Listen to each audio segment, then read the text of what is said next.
할렐루야. 예수 그리스도 이름으로 하나님 말씀 증거하겠습니다.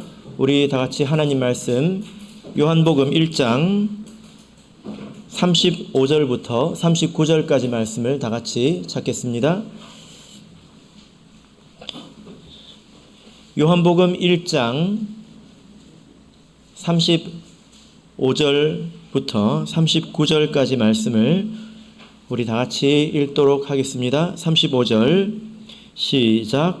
또 이튿날 요한이 자기 제자 중 두 사람과 함께 섰다가 예수의 다니심을 보고 말하되 보라 하나님의 어린 양이로다.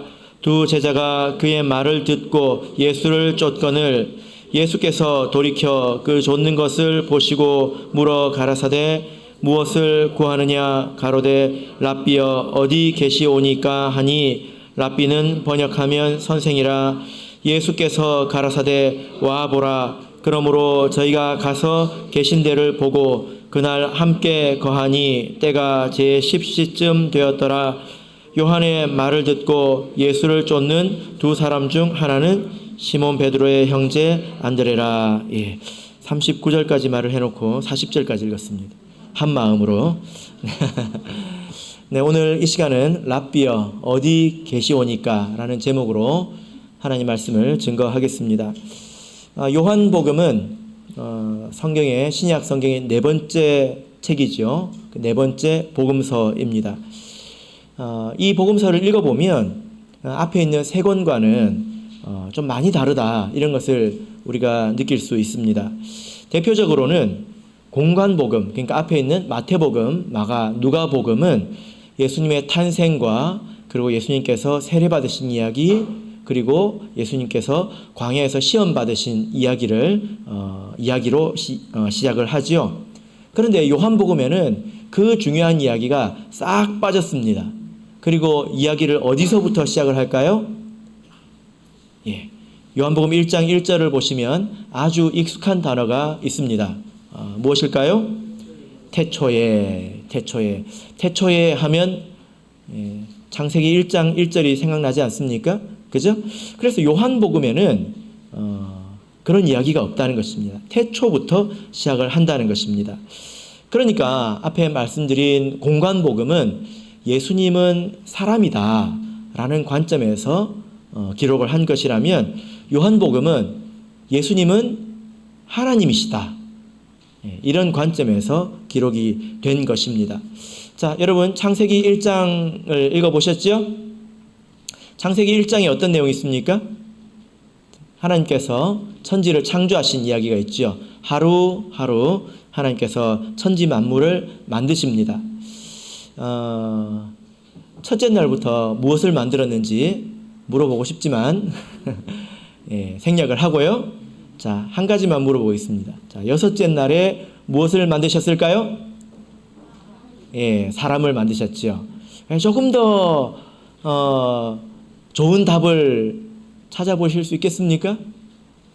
남자와 여자죠. 근데 이 남자와 여자가 그냥 별다른 사람이 아니라 부부였다는 것입니다. 하나님께서 여섯째 날에 가정을 만드셨죠. 그죠? 앞에 있는 5일, 첫째 날부터 다섯째 날은 사실상 하나님께서 준비하신 것입니다. 하나님께서 이 사람을 만들어 놓고 또 가정을 만들려면 그들이 살 수 있는 이 터전을 만들어야 되지 않겠습니까? 그래서 필요한 것이 많이 있죠. 밟고 있을 땅도 필요하고 공기도 필요하고 하늘도 필요하고 물도 필요하고 동물도 필요하고 또 식물도 필요하지 않겠습니까? 이 5일은 하나님께서 다 예비하신 것입니다. 그죠? 이것이 바로 하나님의 창조인데 이 창조라는 말은 무에서 유를 만들어내신 것을 말합니다. 아무것도 없는 것에서 새롭게 만드는 것을 창조라고 하죠. 아이들이 집에 있는 레고를 가지고 집을 만들어 놓고 엄마 제가 집을 창조했어요 이렇게 말을 하면 말이 맞습니까? 틀립니까? 그것은 만든 거죠. 제조입니다. 제조. 있는 걸 가지고 제조한 거죠. 창조는 아니라는 것입니다. 자, 요한복음은 예수님은 하나님이다 말씀이 육신이 되신 하나님이다. 이런 관점에서 기록이 되었습니다. 그러면 이 예수님께서 무엇을 하셔야 될까요? 하나님만 하실 수 있는 게 뭐라고 그랬죠?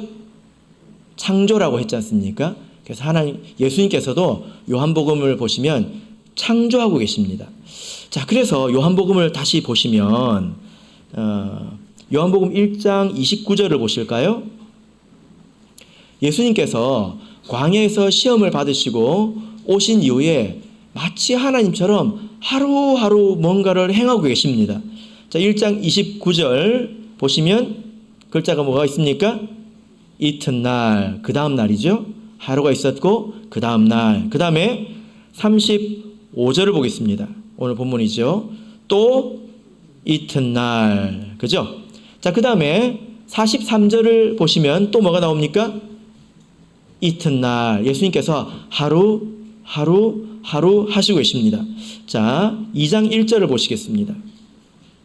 2장 1절을 보면 이제 무슨 날이 나옵니까? 사흘 되던 날. 그러니까 이제는 두 칸을 건너뛴 것입니다. 자, 그러면 2장 1절에 사흘 되던 날은 몇 번째 날일까요?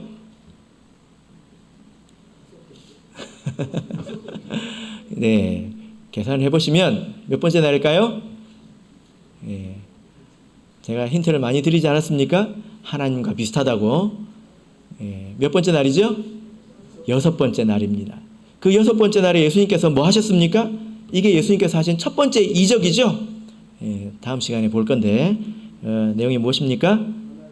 네, 가나의 혼인잔치, 물로 포도주를 만들었습니다. 이걸 가지고 예수님께서 술 만드신 이적이라고 그러면 안 됩니다.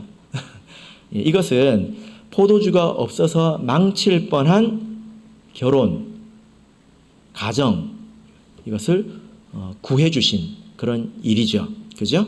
그래서 이 일이 중요합니다. 이 일이 핵심입니다. 예수님께서 하실 일은 이 일로 대변할 수가 있다는 것입니다. 자, 그러면 이제 이 가나의 혼인잔치는 다음 시간에 배우기로 하고요. 그 앞에 5일 예수님께서 하루하루 하셨잖아요. 그 하신 일은 어떤 의미가 있을까요? 이것은 이 예수님께서 구원하시는 이 일을 위해서 예수님께서 준비하신 것입니다. 그래서 하나님께서는 창조하셨고 예수님께서는 사람을 구원하시는데 이 구원을 성경에서 보면 재창조로 말하고 있습니다. 새로운 창조, 또 다른 차원에서의 창조로 말하고 있습니다. 자, 에베소서 2장 10절을 보겠습니다. 에베소서 2장 10절.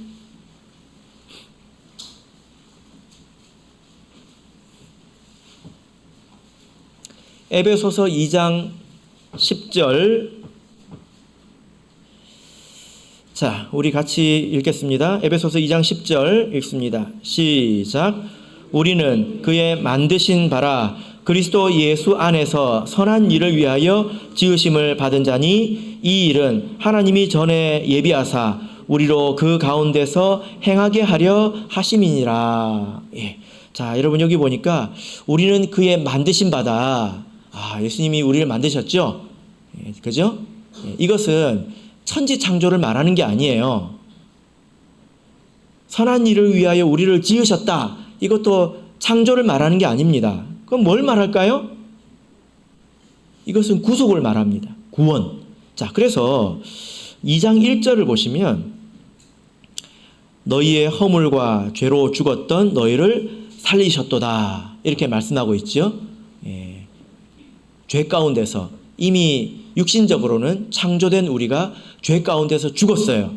근데 영적으로 새 생명을 주신 것을 가지고 하나님이 우리를 만드셨다. 이렇게 말하고 있습니다. 여러분 이 말씀이 기억나십니까? 누구든지 그리스도 안에 있으면 새로운 피조물이라. 이 말씀은 기억나십니까? 예. 하나님께서 안 만들고 예수님께서 만드신 뭔가 새로운 게 있다는 뜻일까요? 아니죠. 예. 우리가 새 사람이 되었다는 것입니다. 성경에서는 새 사람, 영적으로 새롭게 되었다. 하나님의 것으로 되었다. 이 뜻입니다.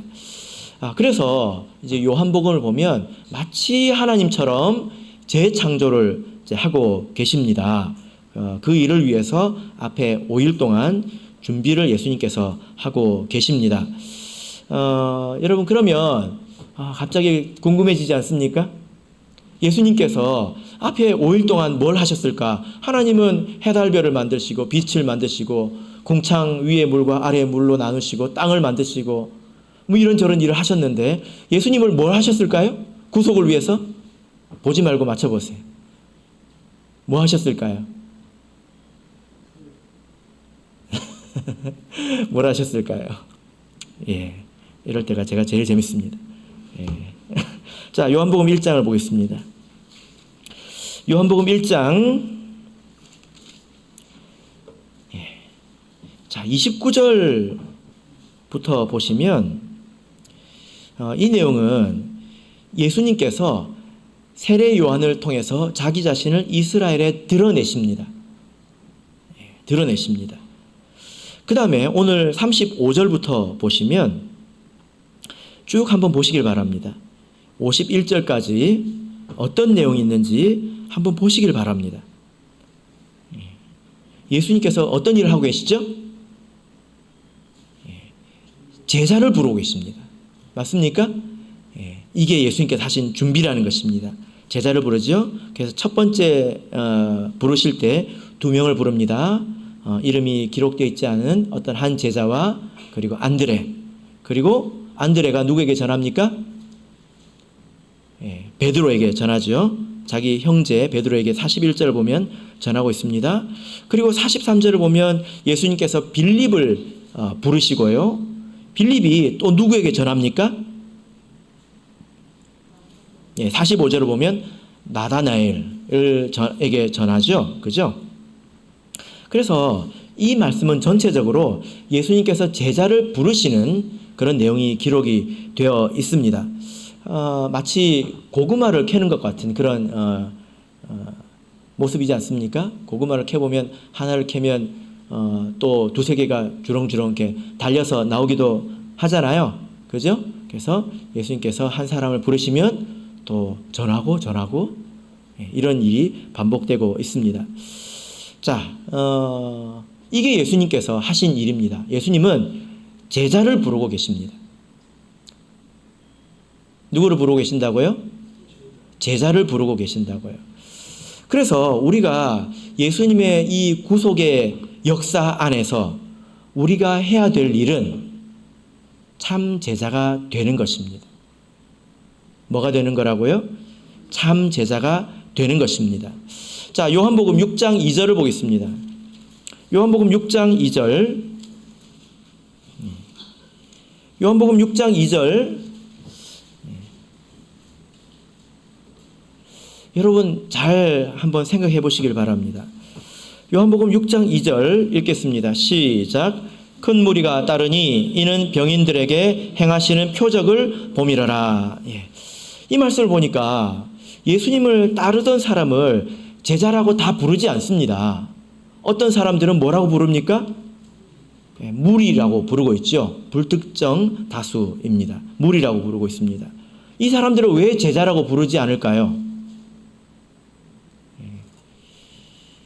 이들은 자기중심적이기 때문입니다. 이런 사람들을 하나님께서, 예수님께서 제자라고 부르시지 않습니다. 지금 6장에서는 오병이어의 표적이 이렇게 나오는데, 오병이어의 그 표적을 보고 그들은 자기의 호기심, 또 자기의 필요를 만족시키기 위해서 예수님을 이용하는 것을 볼 수가 있습니다. 그래서 26절을 보시면 이들에 대해서 뭐라고 말하고 있습니까? 예수님께서 그들을 무리라고 부르시는 이유를 말씀하고 있죠. 예수께서 대답하여 가라사대 내가 진실로 너희에게 이르노니 너희가 나를 찾는 까닭은 표적을 본 까닭이 아니요 떡을 먹고 배부른 까닭이로다. 그 이적을 보고 예수님이 누구인지 알아서, 예수님이 누구인지 믿어서 예수님을 따르는 것이 아니라 예수님이 누구인지는 상관이 없어요. 그런데 거기 가면 예수님이 밥을 준다는 것입니다. 그런 필요를 가지고 예수님을 대했기 때문에 여기서는 무리라고 부르는 것입니다. 그래서 오늘 이 말씀을 들으면서 나는 무리인가 제자인가, 나는 무엇과 같이 신앙생활을 하고 있는가, 우리 자신을 깊이 돌아봐야 되는 것입니다. 자, 여러분, 우리가 그러면 이제 참 제자가 되어야 되겠다라고 하는데, 오늘 이 본문의 말씀을 보면 이런 것이 참 제자의 모습이구나, 이것을 우리가 알 수 있습니다. 어떤 것일까요? 자, 첫 번째로 보면 이들은 예수님이 누구인지 아주 분명하게 알았습니다. 그래서 제자가 된 것입니다. 이 사람들은 자기가 누구 앞에 있는지 알았습니다. 그래서 제자가 된 거예요. 여러분, 세례 요한을 통해서 예수님께서 이스라엘에 나타나셨다, 이렇게 말씀을 하고 있는데, 31절 한번 보실까요? 31절 읽겠습니다. 시작. 나도 그를 알지 못하였으나 내가 와서 물로 세례를 주는 것은 그를 이스라엘에게 나타내려 함이라 하니라. 예. 자, 여러분 한번 생각해 보세요. 예수님께서 이 이스라엘 백성에게 자기를 언제 드러냈을까요? 바로 이때입니다. 세례 요한이 원래 예수님이 누구인지 아무도 몰랐습니다. 누구만 알았습니까? 하나님만 아셨죠?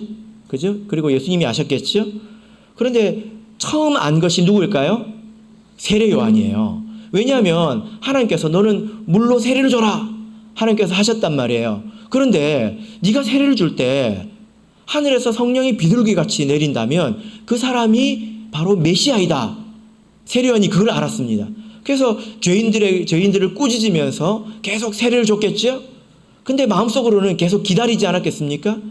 도대체 언제 내 앞에 메시아가 올 것인가? 근데 어느 날 예수님이 오신 거예요. 그리고 하늘에서 비둘기가 내렸습니다. 그래서 세례 요한이 알았겠죠. 이분이구나. 그리고 하늘에서 음성이 들렸습니다. 뭐라고 들렸습니까? 이는 내 사랑하는 아들이요 내 기뻐하는 자라다. 이런 음성이 들렸단 말이에요. 그래서 이분이구나. 이랬을 때 세례 요한이 얼마나 두려움을 느꼈냐면요. 세례 요한이 스스로 뭐라고 말을 하냐면, 나는 그분의 신발끈을 푸는 것도 감당할 수가 없다, 이렇게 이야기했습니다. 우리 성경에서는 신들매라고 나오는데요. 지금은 뭐 신발끈이 없는 그런 신도 있지 않습니까? 그런데 옛날에는 어떤 신발이었죠? 샌달이 있습니다. 샌달. 그래서 이게 바닥은 나무이고 구멍을 뚫어가지고 질긴 가죽으로 막 매가지고 옛날 로마 군사들이 다리에 있던 거 있잖아요. 끈을 풀어야 신발을 벗을 수 있습니다. 그 일을 보통 누가 했을까요? 집에 딱 오면 그 신발 끈을 누가 풀어줬을까요? 노예가 풀어줬습니다. 종이 풀어줬단 말이에요. 그리고 그 발 씻을 물을 가져오면 씻거나 혹은 종이 발을 씻겨줍니다. 그런데 세례 요한이 예수님에 대해서 뭐라고 얘기했냐면, 이분은 내가 신발끈을 풀어주기도 내가 벅차다. 내가 그것도 감당하지 못하겠다. 이 말은 나는 이분의 노예가 되기도 부족하다. 이렇게 이야기한 것입니다. 그죠? 그러니까 세례 요한이 예수님이 어떤 분인지 명확하게 알았다는 것입니다. 그리고 세례 요한이 뭐라고 말합니까? 자, 35절부터 37절 같이 읽어보겠습니다. 요한복음 1장 35절에서 37절 읽겠습니다. 시작. 또 이튿날 요한이 자기 제자 중 두 사람과 함께 섰다가 예수의 다니심을 보고 말하되, 보라, 하나님의 어린 양이로다. 두 제자가 그의 말을 듣고 예수를 쫓거늘. 세례 요한이 예수님에 대해서 가르쳐줬습니다. 예수님이 누구인지 알려줬습니다. 그것을 듣고 제자가 된 거예요. 여러분, 우리가 백날 첫날 교회 와도 내가 지금 누구 앞에 있는지, 내가 누구의 말을 듣고 있는지, 내가 누구를 믿고 있는지 이걸 모르면 무리에 지나지 않습니다. 그냥 저기 가면 좋대. 병도 고쳐주고 귀신도 쫓아주고 좋대. 무리에 지나지 않는 거지요. 자, 그래서 우리가 1장 35절부터 51절 이 말씀을 보면 이 안에서 예수님을 부르는 호칭이 굉장히 다양하게 등장합니다. 살펴볼까요? 자, 38절을 보면 예수님을 뭐라고 부르고 있습니까? 랍비여 이렇게 부르고 있죠. 랍비여. 랍비가 무슨 뜻입니까? 뒤에 보면 친절하게 랍비는 번역하면 선생이라 이렇게 부르고 있습니다. 그 다음에 36절을 보니까 우리 방금 읽었죠? 여기 보니까 하나님의 어린 양 이렇게 표현하고 있습니다. 그죠? 자, 그 다음에 41절을 보니까 예수님을 뭐라고 부르고 있습니까? 메시아를 만났다. 메시아라고 부르고 있습니다. 메시아는 번역하면 그리스도이다 이렇게 부르고 있죠. 여러분 메시아가 무슨 뜻인지 아십니까? 메시아. 이게 문자적으로는 기름 부음을 받은 자 이런 뜻입니다. 구약 성경을 보면 하나님께서 택한 자에게 기름을 붓죠. 그죠? 그래서 메시아라는 말은 그냥 기름 부음 받은 자인데 이것은 예언적으로 약속된 구세주를 말합니다. 이 세상에 오기로 하나님께서 약속하신 그 구세주를 말하는 것입니다. 자, 그 다음에 49절을 보실까요? 나다나엘이 뭐라고 고백하고 있습니까? 예수님은 하나님의 아들이시요. 그 다음에 이스라엘의 임금이시다. 그리고 51절을 보니까 예수님을 뭐라고 부르고 있습니까? 인자라고 부르고 있습니다. 자, 몇 가지 나왔습니까? 몇 가지 나왔습니까?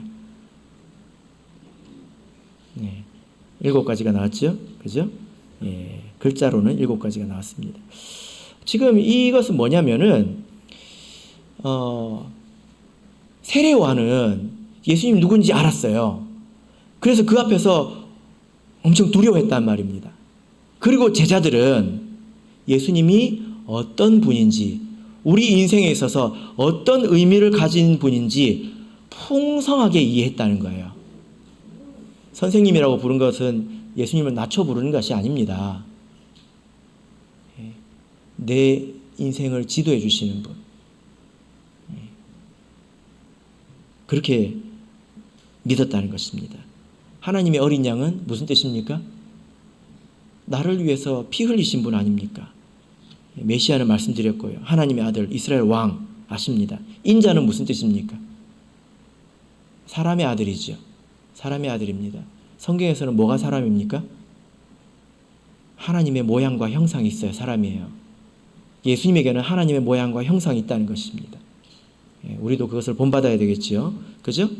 그래서 이 말씀을 전체를 보면 공생의 시작이지만 그러나 제자들을 어떻게 그리고 있습니까? 예수님이 누구인지 분명하게 아는 사람들로 표현하고 있단 말이에요. 물론 우리가 실제로는 제자들이 완전히 안 것은 아닙니다. 나중에 고백을 하죠. 그리고 잘 모르기도 하죠. 그런데 여기서는 하나님께서 그렇게 표현하고 있다는 거예요. 우리 성도님들께서는 예수님이 누구인지 분명하게 알고 계십니까? 분명할 뿐만이 아니라 풍성하게 알고 계십니까? 그래서 예수님에 대한 찬양이 여러분 마음속에서 풍성하게 울려 퍼지고 있습니까? 그래서 제가 시작할 때 찬양을 뭘 불렀죠? 네? 시작하는 찬양 뭘 불렀죠? 예수님은 누구신가? 예수님은 누구신가?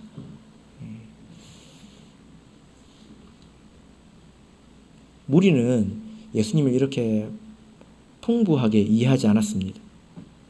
그저 누군지는 관심이 없고 배 채워주는 분 그렇게만 알았죠. 두 번째입니다. 자, 오늘 이 말씀을 보면 우리가 어떻게 이제 참 제자가 될 수 있을까? 자, 우리 38절을 보겠습니다. 38절 읽겠습니다. 시작. 예수께서 돌이켜 그 쫓는 것을 보시고 물어 가라사대 무엇을 구하느냐 가로되 랍비여 어디 계시오니까 하니 랍비는 번역하면 선생이라. 자, 잘 듣고 계시죠? 내가 교회에 온다고 해서 다가 아니에요. 오는 것이 중요하지만 온다고 해서 다가 아니에요. 이 말씀을 듣고 내가 무리인가, 참 제자인가, 내 자신을 돌아보려고 오는 거라는 것입니다. 두 번째로는 여기 보시면 예수님의 택하심이 있어야 된다는 것입니다. 자, 여기 보면 우리가 그냥 간과하기 쉬운 표현인데 예수께서 돌이키셨다, 이렇게 말씀을 하고 있습니다. 돌이키셨다. 성경 안에서 이 돌이키다라는 표현을 보면 굉장히 결정적인 순간이 많습니다. 이게 아주 의미가 있는 그런 단어예요. 자, 우리 마태복음 9장 20절을 보겠습니다. 마태복음 9장 20절, 우리가 다 찾을 수 없으니까 주요한 하나의 사례를 보겠습니다. 마태복음 9장 20절부터 22절까지.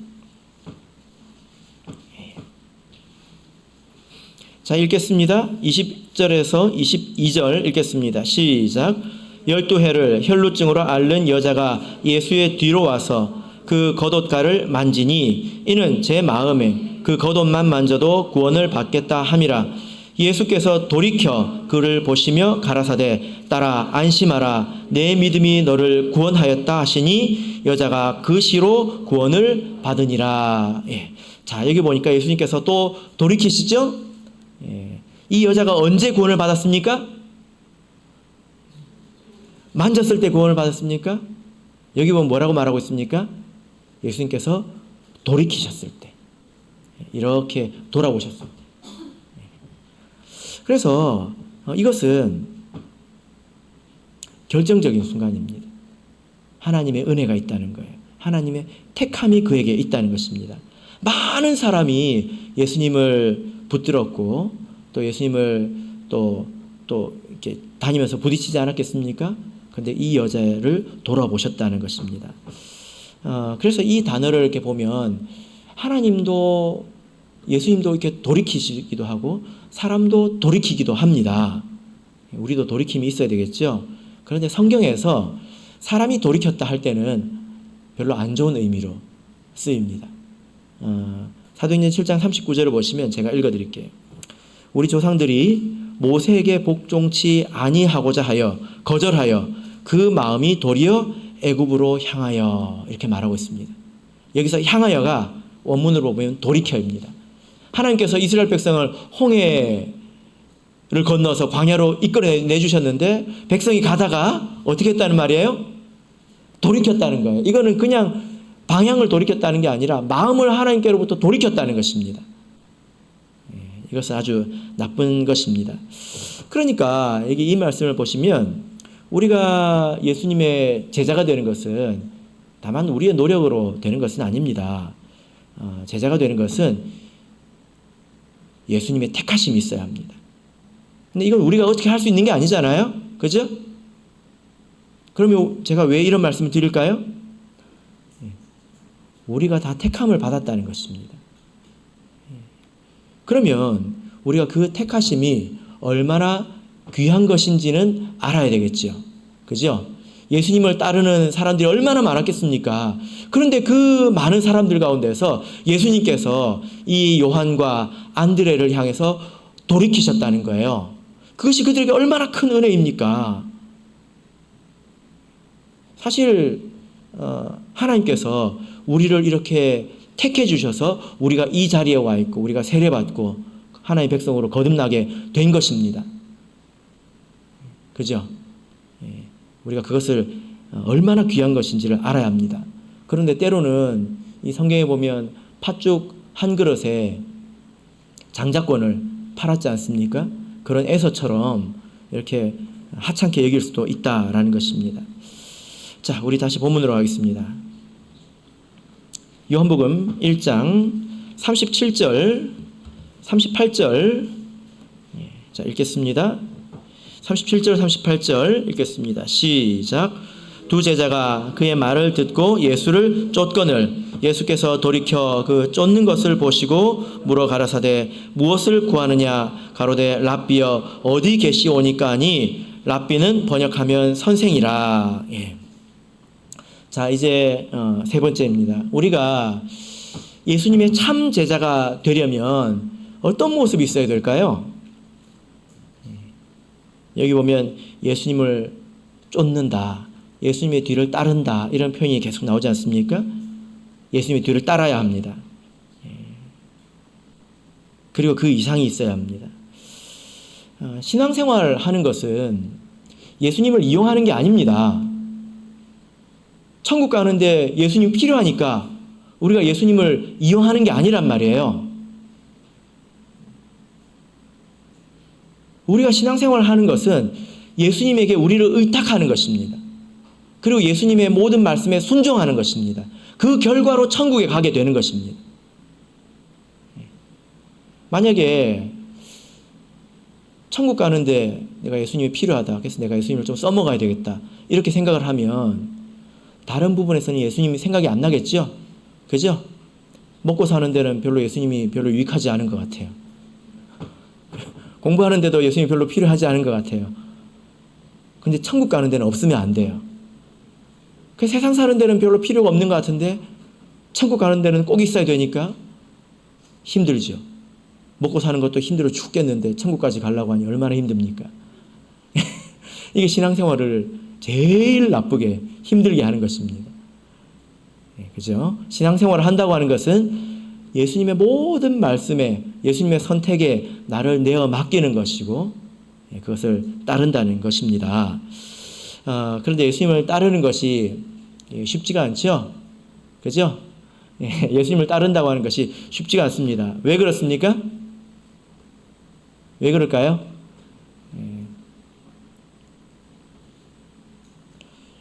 버려야 되는 게 많거든요. 그죠? 이게 안 버리면 예수님을 못 따라갑니다. 자, 우리 마태복음 4장을 보겠습니다. 버려야 따라갑니다. 마태복음 4장 20절 보겠습니다. 마태복음 4장 20절, 마태복음 4장 20절 부터 22절까지 자 보겠습니다. 읽겠습니다. 시작. 저희가 곧 그물을 버려두고 예수를 쫓으니라. 거기서 더 가시다가 다른 두 형제 곧 세베대 아들 야고보와 그 형제 요한이 그 붙인 세베대와 한 가지로 배에서 그물 깁는 것을 보시고 부르시니 저희가 곧 배와 부친을 버려두고 예수를 쫓으니라. 자, 여기 보니까 시몬과 안드레를 또 부르신 이야기가 나오는데 여기 보니까 그들이 무엇을 버렸습니까? 그물을 버렸죠. 그 다음에 요한과 야고보는 무엇을 버렸습니까? 배와 부친. 요즘 배 한 척 얼마 하는지 아십니까? 배 한 척 얼마 하는지 아십니까? 저기 해운대 앞바다에 떠있는 작은 배. 10원이요? 10억이요? 예, 그걸 버려야 돼요. 버려야 돼요. 그보다 더 버리기 힘든 게 있죠. 뭡니까? 부친. 혈육, 가장 가까운 혈육. 그것도 부정하고 버려야 예수님을 쫓을 수가 있습니다. 그래서 우리가 예수님 참 제자가 되려고 하면 자기 정과 욕심을 십자가에 못 박아야 갈 수 있습니다. 어떻게 그 무거운 배를 지고 예수님을 따라가겠습니까? 그물 들고 따라갈까요? 다 거추장스러울 뿐입니다. 그렇게 끝까지 갈 수가 없습니다. 내가 내 욕심을 버리지 않고 이것도 하면서 예수님을 따라가려고 하니까 힘든 거예요. 그죠? 예수님을 안 믿을 수는 없어요. 우리 참예수교회 성도가 너무나 잘 알기 때문에 하나님이 계시고 천국과 지옥이 있고 이걸 너무나 잘 알기 때문에 안 따라갈 수는 없어요. 근데 욕심도 버리기 싫어. 이걸 다 지고 따라가는 거예요. 그러니까 어떻습니까? 죽겠는 거예요.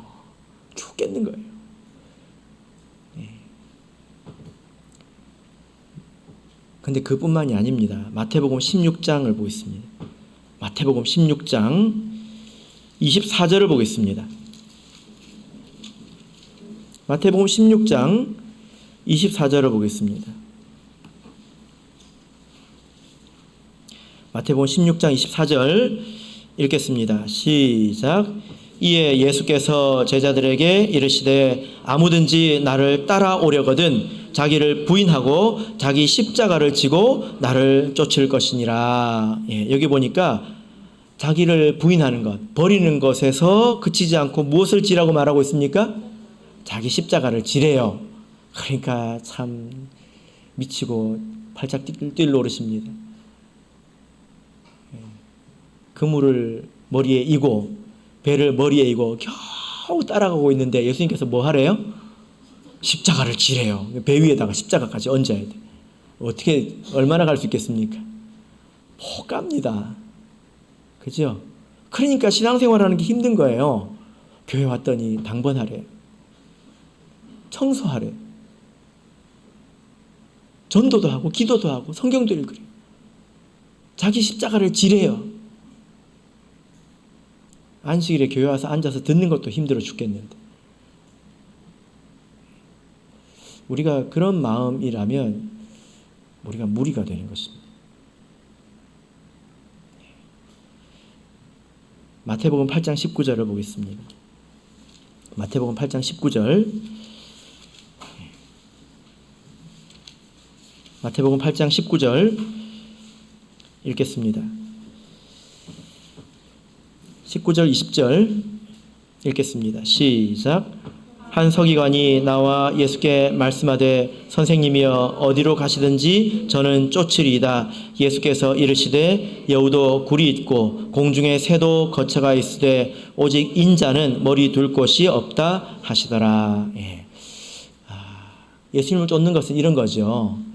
자기의 모든 것을 다 버렸습니다. 세상에서 어떤 사람이 자기의 모든 것을 다 버리고 뭘 했다고 하면 박수 받습니다. 대단하다고. 근데 신앙 안에서는 박수 받습니까? 예수님께서 뭐라고 하셨지?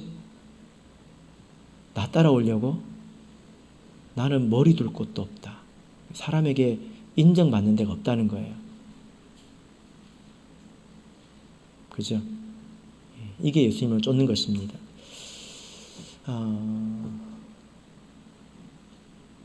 그래야 우리가 참 제자가 됩니다. 그런데 이렇게 예수님을 쫓는 자에게는 축복이 있죠. 예수님께서 말씀을 하십니다. 자, 본문으로 돌아가서 38절을 보겠습니다. 제자들이 이렇게 쫓을 때에 예수님께서 한 가지를 물으시죠. 38절 다시 읽겠습니다. 시작. 예수께서 돌이켜 그 쫓는 것을 보시고 물어 가라사대 무엇을 구하느냐 가로되 랍비여 어디 계시오니까 하니 랍비는 번역하면 선생이라. 자, 여기 보니까 예수님께서 다 그렇게 쫓는 제자들, 이 쫓는 제자들에게 등을 다 돌이키시면서 묻죠. 뭐라고 묻습니까? 무엇을 구하느냐. 예수님께서 이렇게 물어봐 주시는 건 되게 좋은 일이지 않습니까? 무엇을 구하느냐? 꿈에라도 한 번만 나한테 물어주신다면 여러분들은 뭐라고 대답하시겠습니까? 재윤아, 무엇을 구하느냐? 잠깐만요. 됐다. 바로 나와야지. 무엇을 구하느냐? 뭐라고 대답해야 될까요? 제자들처럼 대답해야 합니다. 제자들처럼. 제자들이 뭐라고 대답하고 있습니까? 랍비여 어디 계시오니까. 여러분, 이 말씀의 뜻이 뭘까요? 예수님 거처가 어디십니까? 이 뜻입니다. 예수님도 먹고 자고 해야 될 거 아니에요. 해가 지면 들어가야 될 거 아닙니까? 예수님 거처가 어디입니까? 이렇게 묻는 것입니다. 왜 그렇게 물을까요? 무슨 의미일까요? 예수님 같이 머물러도 됩니까? 이 질문이에요. 그죠? 같이 머물고 싶어서 하는 질문입니다. 자, 그래서 39절을 읽어보겠습니다. 자, 39절 읽겠습니다. 시작. 예수께서 가라사대 와 보라. 그러므로 저희가 가서 계신 데를 보고 그날 함께 거하니 때가 제 10시쯤 되었더라. 예. 예수님께서 와보라 해서 그날부터 함께 머물게 되었다는 것입니다. 그날 함께 머물렀다는 것입니다. 요한복음 안에서 우리가 그냥 지나치기 쉽지만 사실은 중요한 단어가 있습니다. 아까 이제 하나 말씀드린 것이 돌이켜, 이런 단어가 성경에서 아무데나 쓰이지 않아요. 특별한 의미가 있습니다. 또 그 중에 하나가 여기 머무르다 이 뜻인데, 이 단어인데 38절에서는 어디 계시오니까 여기 머물다라는 단어이고요. 그 다음에 39절에서 저희가 가서 함께 계신 데를 보고, 예수님께서 머무신 데를 보고 그날 함께 거하니, 함께 머무니, 예, 이것입니다. 신약 성경에 한 100번 정도 나오는데요. 102번 나오는데 요한복음 안에서만 33번 나옵니다. 이 단어가 나오면 주의해서 이제 봐야 합니다. 제자들은 예수님을 쫓았어요. 쫓으니까, 쫓는다는 게 아까 뭔지 아시죠? 자기를 버리고 예수님의 자기의 십자가를 지고 머리 둘 곳이 없는 것도 감당하고 다른 것을 말합니다. 그랬더니 예수님께서 물어보십니다. 그래서 제자들이 구한 게 뭐죠? 어디 머물고 있습니까? 예수님을 쫓아다니는 거에서 이제 예수님을 같이 머무는 단계로 나가는 것입니다. 이것은 좀 다르죠. 쫓는다고 하는 것은 어떤 것입니까? 뒤를 따라다닌다는 거죠. 그죠? 그래서 주인과 종의 관계처럼 시키면 하는 그런 관계를 말합니다. 근데 같이 머무는 것은 그보다 훨씬 더 깊은 관계입니다. 자, 우리 요한복음 15장을 보겠습니다. 요한복음 15장.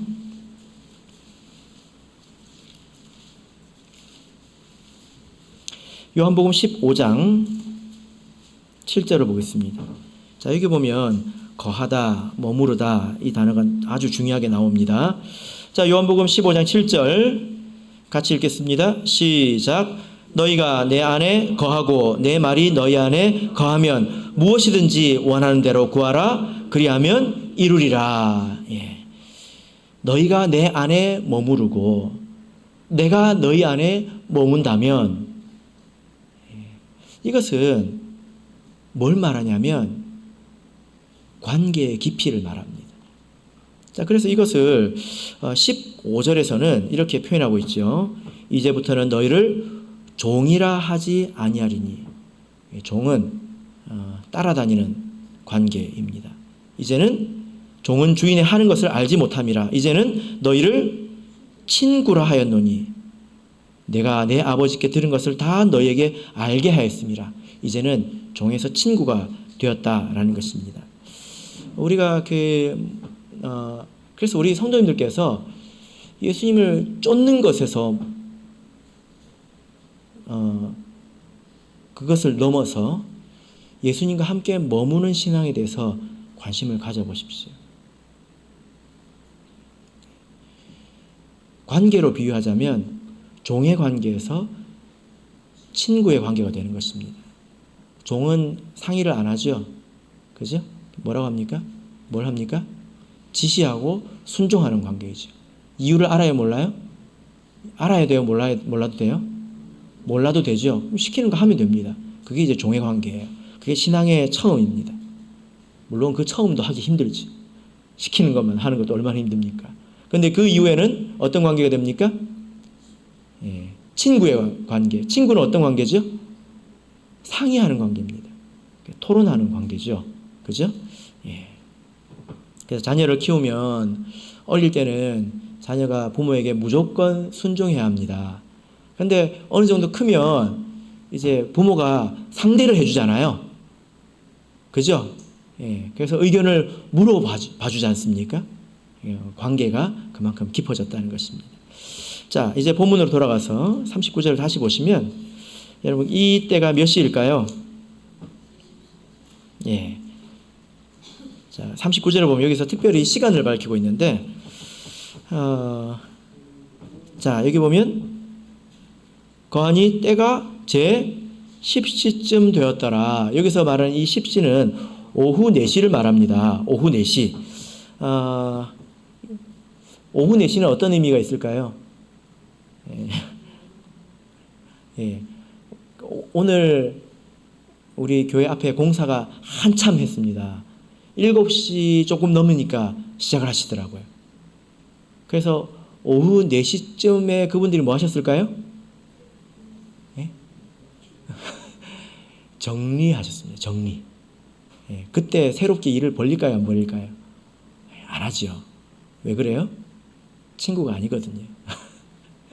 예, 돈 받고 하는 거지 않습니까? 예수님을 따르는 데서 멈추는 사람들은 이렇게 묻지 않습니다. 이렇게 요구하지 않습니다. 더군다나 4시에 집에 가야 될 시간에 이렇게 묻지 않습니다. 예. 하나님을 이렇게 우리가 믿을 때에 이 정도면 됐지 하는 마음은 종의 마인드예요. 따르는 자의 마인드입니다. 머무는 자의 마인드가 아니에요.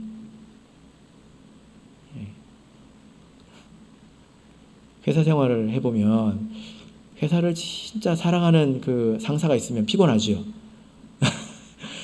6시에 퇴근하지 않습니까? 그러면 5시 반에 회의를 잡아요. 5시 반에 회의를 잡습니다. 회의가 30분 만에 끝납니까? 안 끝나죠?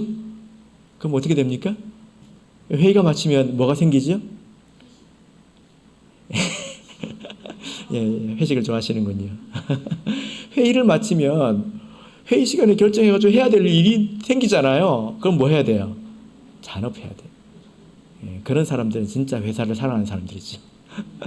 예, 저는 그래 본 적이 없습니다. 예, 그러니까 이런 이야기를 통해서 예수님을 대하는 태도가 보인다는 거예요. 우리가 신앙생활 하면서 이 정도면 됐지, 이것만 하면 됐지, 안식일만 지키면 됐지, 밤예배도 꼭 나와야 되나? 금요일만 나오면 됐지, 화요일도 꼭 나와야 되나? 이것만 하면 됐지, 저것도 꼭 해야 되나?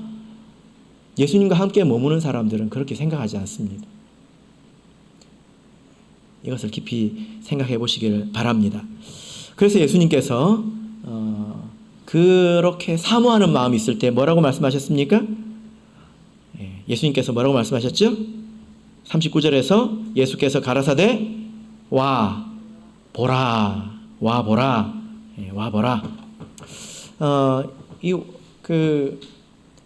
우리 말에는 와봐 하면 이게 무슨 말입니까? 오라는 거잖아요. 근데 여기서 와보라, 이거는 그 오라는 말이 아닙니다. 두 단어예요. 오라 그리고 보라, 이게 두 단어예요. 예. 우리 경상도에서는 와바바바, 와바바바바바 이렇게 말을 붙이지 않습니까? 예. 거기 보다는 뜻은 없잖아요. 근데 성경에는 있어요. 경상도가 아니니까. 근데 이 말씀을 그 원문을 보면 와보라, 이 단어, 이 말의 뜻이 뭐냐면 오라 그러면 볼 것이다, 이 뜻입니다. 오라 그러면 볼 것이다. 뭘 본다는 말일까요? 오라 그러면 내가 어디 살고 있는지 너희가 볼 것이다, 그런 말이겠죠. 그죠? 그런데 자, 우리 50절 51절을 보겠습니다.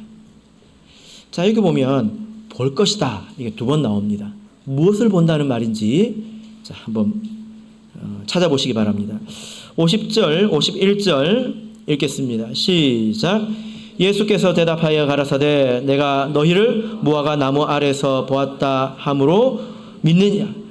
이보다 더 큰 일을 보리라. 또 가라사대 진실로 진실로 너희에게 이르노니 하늘이 열리고 하나님의 사자들이 인자 위에 오르락 내리락 하는 것을 보리라 하시니라. 무엇을 본다고 했습니까? 더 큰 일을 볼 것이다. 또 하나님께서 예수님을 통해서 하시는 그런 일들을 보게 되실 것이다. 볼 것이다. 그러니까 이 말은 사실 눈에 보이지 않지만 하나님께서 예수님을 통해서 혹은 예수님 위에서 행하시는 그런 놀라운 일들을 보게 될 것이다, 이것입니다. 여러분,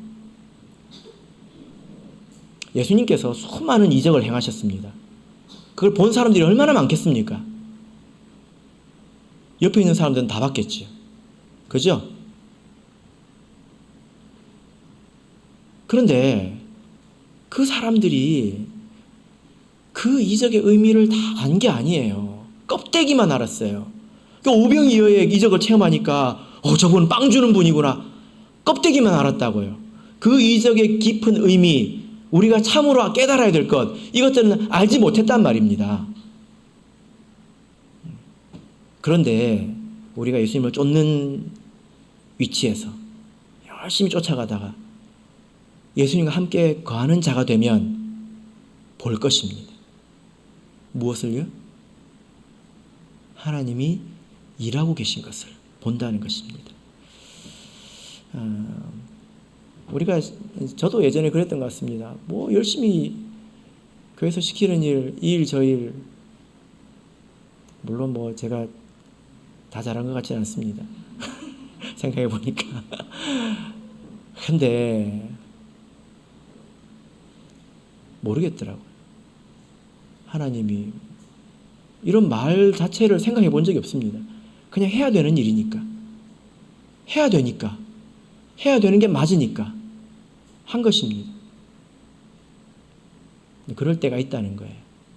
근데 그것을 넘어서면 예수님처럼 예수님과 함께 머무는 자가 되면, 친구가 되면 보리라.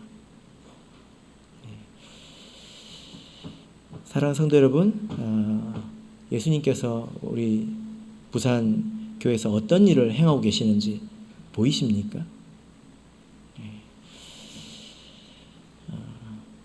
누가 참 제자입니까? 보이는 것 이면에서 하나님께서 어떤 일을 하시는지 이것을 보는 자들이죠. 그죠? 그런 사람들은 마음에 깊은 감동이 있습니다. 그래서 더 믿음이 깊어집니다. 그리고 흔들리지 않습니다. 때로 겉으로는 하나님이 없는 것 같고 고통스러운 것 같고 문제인 것 같지만, 그러나 그 이면에서 하나님이 어떤 일을 하고 계신다는 것을 압니다. 그래서 견디는 것입니다. 이게 머무는 자들의 삶이죠. 우리가 신앙 안에서 예수님께서 무엇을 구하느냐 이렇게 물어보신다면 여러분 뭐라고 대답해야 될까요? 예? 라비어 어디 계십니까? 꼭 이렇게 물으시길 바랍니다. 아멘. 우리 다 같이 찬송하겠습니다.